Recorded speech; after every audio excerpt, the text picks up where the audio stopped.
We have a great day for you. My name is Shari Dunn, and I'm the Vice Chair of the Workforce and Talent Development Board. And you're going to hear a little bit more about me in a moment. But I wanted to welcome you all today, and I want to get us started by introducing the first person who's going to kick us off, and that is Ben Cannon. And I want to tell you a little bit about Ben Cannon. Ben has been the Executive Director of the Oregon Higher Education Coordinating Commission since 2013, and in this position he oversees state funding allocations, policy setting, and the coordination of Oregon's higher education system, including community colleges and public education. Ben is a former teacher, state representative, education policy advisor to the governor, and he was elected 3 times to the Oregon House of Representatives. He chaired House committees with jurisdiction over environment, energy, and water policy. From 2003 to 2011, he taught humanities at a middle school near Portland. He earned his BA from Washington University St. Louis and attended Oxford University, England, on a Rhodes Scholarship, earning a graduate degree in comparative international education, philosophy, politics, and economics. So I think you probably get the idea at this point that Ben is very well qualified to take us through this. Ben also chairs the State Higher Education Executive Office Association, and he's a commissioner and member of the Executive Committee of Education Commission of States and a commissioner for the Western Interstate Commission for Higher Education. And I am pleased to welcome Ben Cannon to kick us off. Ben?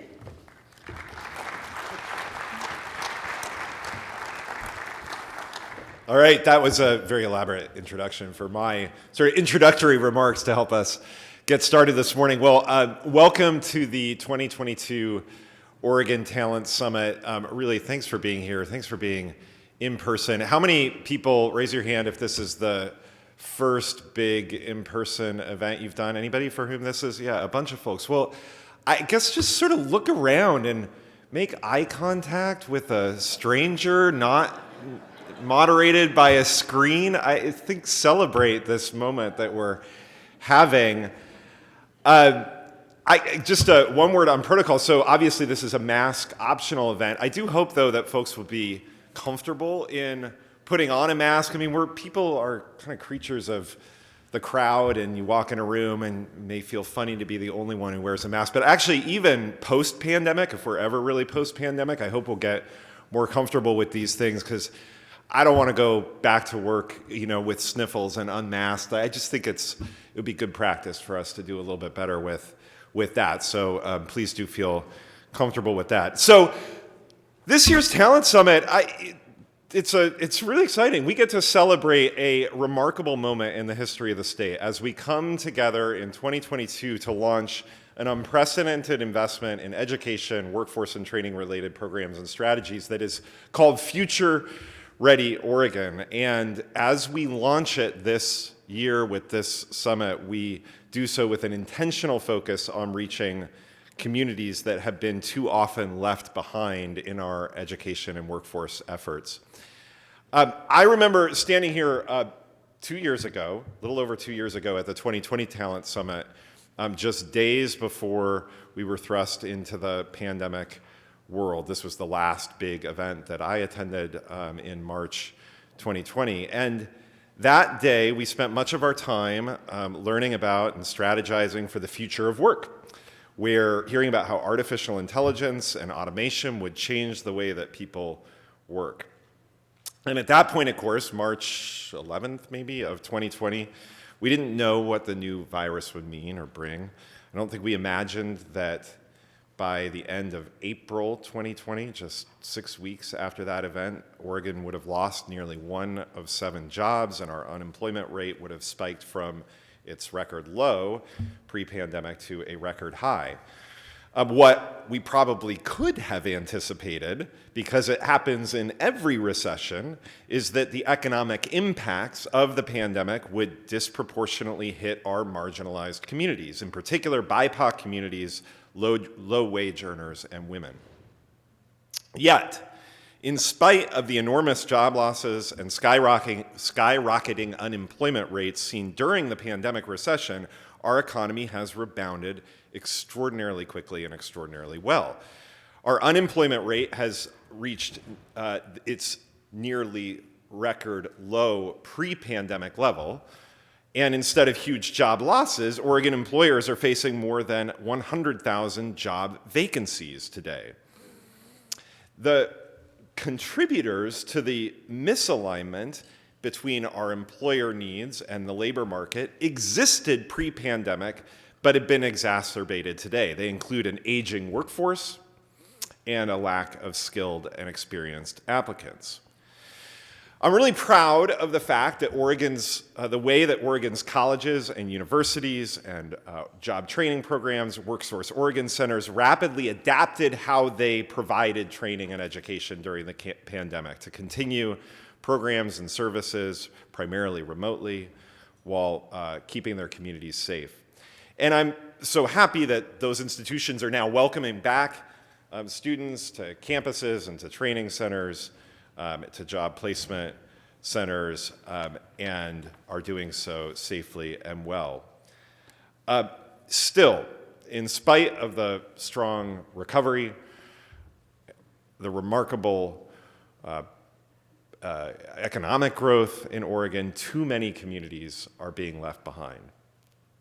The need for post-secondary education and training in Oregon remains strong, yet participation in post-secondary education and training lags. At our public colleges and universities, for example, enrollment is still well below pre-pandemic levels, especially at community colleges where we've seen over the last decade 30, 40, 50% declines in student enrollment and participation. Students, families, and education training providers have faced enormous financial hardship and challenge over the last 2 years that are exacerbating inequities that are already too pervasive across our systems. In order for us to emerge stronger, in order to take advantage of this remarkable recovery, the demand that employers have for trained and skilled workers, in order to address the equity challenges that Oregon communities are facing, we need to engage many more Oregonians who put on hold post-secondary education or training plans with an intentional focus on eliminating equity gaps and fostering real opportunity for historically underrepresented communities.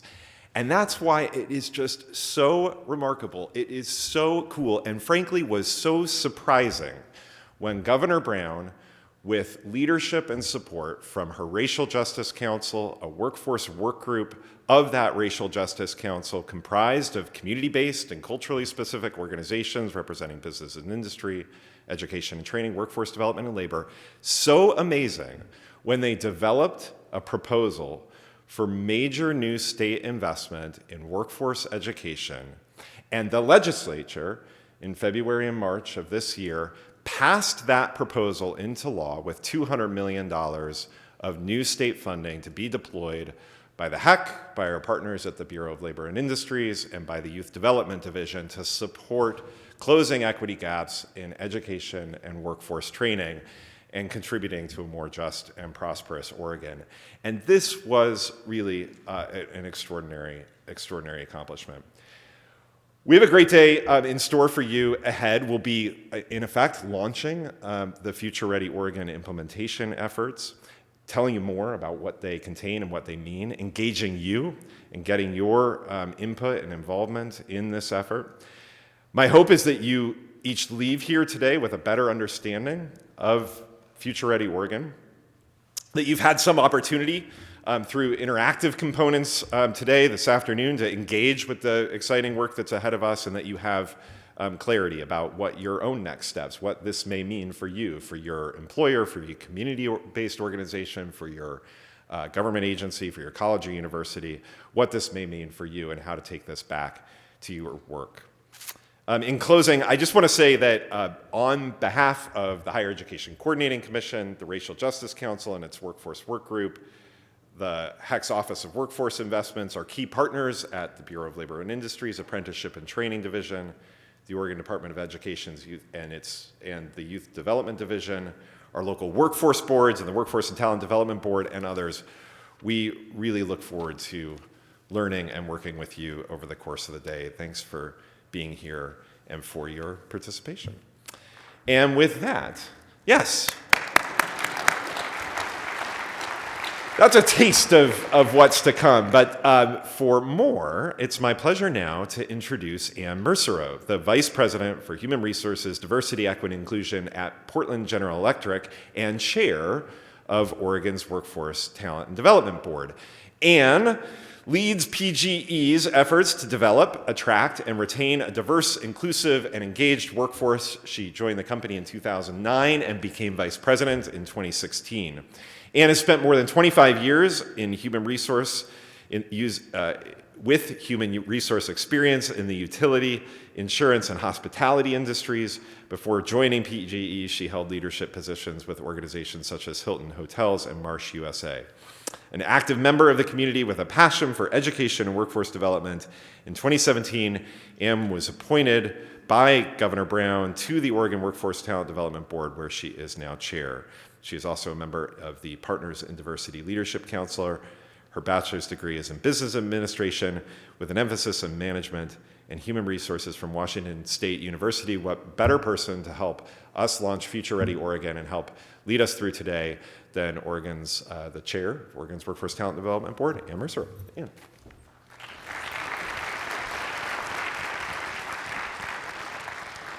Good morning. It's so good to be here with all of you and actually be here in person.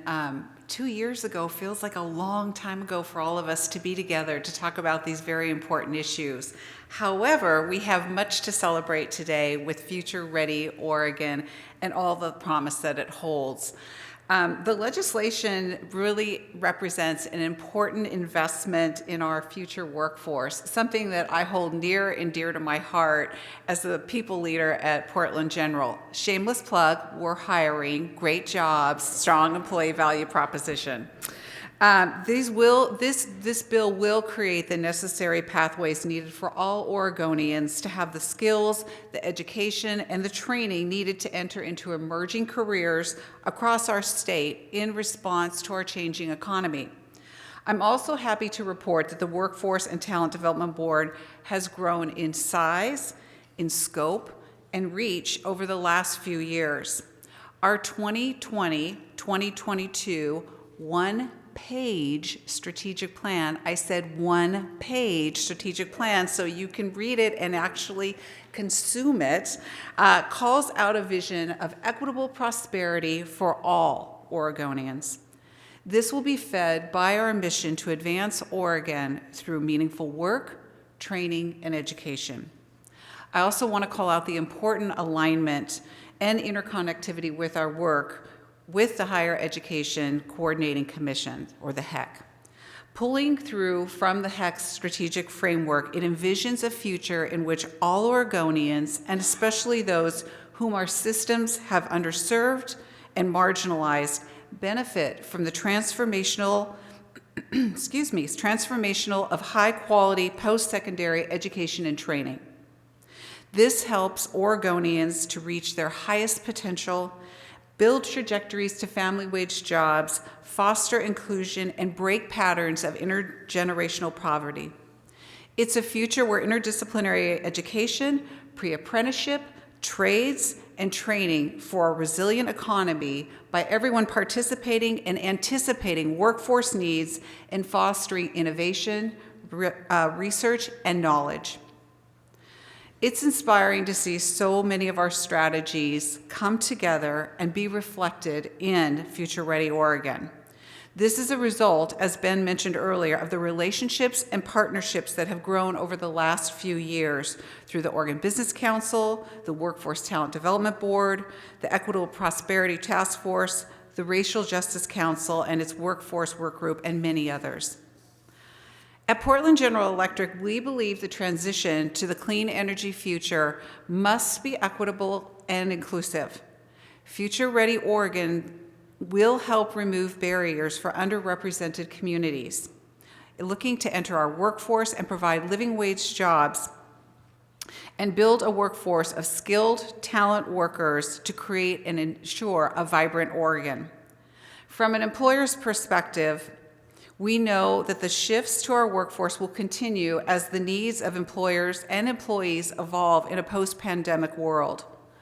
Within the electric energy sector, the rapid transformation towards a decarbonized future is further driving the need to plan for a workforce that we need right now and also into the future, as technology will create new and different kinds of jobs. These changes in the workforce needs are not unique to PGE. The momentum created by this legislation and coupled with a growing number of investments by Oregon businesses presents an opportunity to create a system that is collaborative and provides solutions to meet the unique needs of individuals and employers. The Oregon Business Council offers in the Oregon Business Plan a strategic framework for Oregon consistent with the HECC and the Workforce Talent Development Board, which is to achieve prosperity, not just prosperity, but shared prosperity. Through the leadership of the Oregon Workforce and Talent Development Board, the HECC, the Business Council, and many others, the state of Oregon is moving towards equitable prosperity for all Oregonians. I kind of feel like we should clap.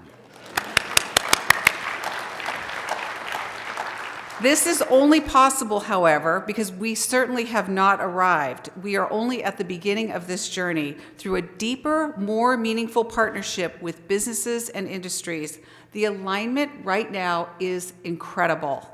PGE is committed to this deeper partnership, and I'm so excited for what's ahead. And now it's my privilege to officially introduce Shari Dunn. Shari is the CEO and principal of ITBOM, Inc., a consulting firm that specializes in institutional and organizational coaching around equity, leadership, change management, women in leadership, and workforce development. ITBOM consults with companies as diverse as Fortune 500s, state agencies, and medium to small businesses. Shari is a former nonprofit CEO, attorney, journalist, and foundation funder. She was co-VP of Power of Attorney Foundation, a subgrantee of the former Atlantic Philanthropies. She has been quoted in the Chronicle of Philanthropy, the Nonprofit Quarterly, and many more. She is also an adjunct professor at the University of Portland in the Pamplin School of Business. And she serves on the Oregon Workforce and Talent Development Board as our vice chair. Her approach is outside the traditional human resources paradigm and is meant to help institutions with a systemic redesign to bring about workplace equity. Shari has been awarded Executive of the Year and one of the Women of Influence by the Portland Business Journal. Please help me officially welcome Shari Dunn. Thank you. All right. Well, Shari sounds great. I'd like to meet her. So good morning, everyone. First of all, I'm going to be doing some MC duties today. So I'm doing double duty, which is why you get to see me first and then see me second. So I'm going to do some housekeeping. We all want to know where the bathrooms are. So bathrooms, you go out to the right, and there is an all-user restroom by the terrace, pass room 256. There is no password for Wi-Fi, so stop asking people. It's the Talent Summit 2022. So just go on there and click that, and that's it. You don't have to have any problems. Lunch will be served at 11:30. So, I don't know what I can say that hasn't already been said, other than it's a lot of money. $200 million to spend. Yes, we should clap for that. As far as we know at this point, Oregon is the only, or one, we'll say only, but let's say one of the few states to really pull together this type of resources in this way. And we should really be proud of that. And that is because of the innovative work that folks in this room and in this state do. And to that end, I want to take a moment just to thank the staff of the Workforce and Talent Development Board and the HECC. I don't know if you're in the room, but let's give them a round of applause because they work incredibly hard to put these papers and whatnot together. So let's keep it real. I'm not writing these papers. Somebody else writes them. So we want to give them credit. It's so wonderful to be in this room with people. There are people you haven't seen in person for years. And here's the thing, Ann's thing, my thing, Ben's thing is that we need you. We need everybody in this room right now who are leaders in Oregon in your own way to bring your innovative ideas to this. There's a lot ahead of us. We do not have this all figured out. We have the money and we have the general pots, but there's still a lot of work to do and you can have influence on that. We need you to bring your best ideas, the spirit of collaboration, and this amount of money can be transformative if we use it properly, if we find ways to really move things forward. Oregon's counties, cities, and towns and communities, they need you. Our colleges, universities, our workforce boards, our nonprofits, elementary schools, high schools, parents, the list goes on. Oregon needs us to lead and to step in right now. And honestly, this can be a model for the country. And so what we do here will have impact beyond this room, beyond this city, beyond this state. And it's, you don't get a lot of times in your lifetime to be a part of that. Like I tell people, like right now, we're in the biggest change in the workforce since the Industrial Revolution. I mean, just what it is. Like history books are going to look back on this and it's going to be just like the Industrial Revolution, transform how work works. And how many people have said, well, if I was there in history, I would have done this. Well, you're here now. So you get to do the things that you think can help impact and shape where we go. What is leadership? Well, Google says, and we have some folks from Google here, that leadership is about developing people and helping others reach their full potential. And this is what our workforce system seeks to do. We need you to be engaged and stay engaged today, to take notes, to think, to listen, to have questions, and to, feed back that information to us later, questions that you may have. Now, when it comes to the workforce, we understand that different people, groups, and parts of the state have different barriers and different stressors. So we want to ensure that we're coming up with solutions that speak to support and connect to Oregonians across the state. That's why we need a diverse group of leaders working on these solutions. Folks who represent rural and frontier Oregon, Oregonians of color, those who are differently abled, women, older workers, and more. As a leader, my goal for each and every one of you out there today is pretty simple. I want you to reflect on these questions and leave here with some information, and when we do our Q&A, reflect back to us. Number one, we want you to leave here today having learned more about Future Ready Oregon and the current actions and plans around implementation. So we want you to say, I know more about this. I want you to have had the opportunity to share your thinking, ask questions, be listened to and listen, hear each other, strategize, and get clarity. And number three, I want you each to walk out of here today with 3 to 5 priorities on next steps for you and your organization related to Future Ready Oregon. Can you do that for me? Yes? Okay. Good. Thank you. Well, to help capture the themes and facilitate the rest of the day, I have another co-presenter you're going to meet in a little bit. Her name is Lindsay Woolsey. Lindsay is co-principal of the Institute of Network Communities, a national nonprofit dedicated to building stronger, more inclusive regional economies by activating public-private networks around shared commitment. She also is part of Next Gen Sector Partnerships, a model of industry partnership co-founded by Lindsay. She also is the president of the Woolsey Group, a research technical assistance and facilitation firm that works directly with CEOs and industry leaders to connect their needs to education, training, and economic development. Lindsay is known for her exceptional facilitation and strategic and complex conversations, as well as a critical skill set that she uses for that. Lindsay is a national expert in the field of industry sector cluster strategies, and for over 15 years, she has studied the policy and program elements of successful industries, including engaging industry in the role of intermediaries, coordinating and supporting employers and workers toward career pathways. Lindsay earned her master's in public policy from Johns Hopkins University, where she studied labor economics and workforce development, and her BA in international relations from American University. She resides in Washington State. So we are very, very excited to have Lindsay co-facilitating, and like I said, you will meet her later.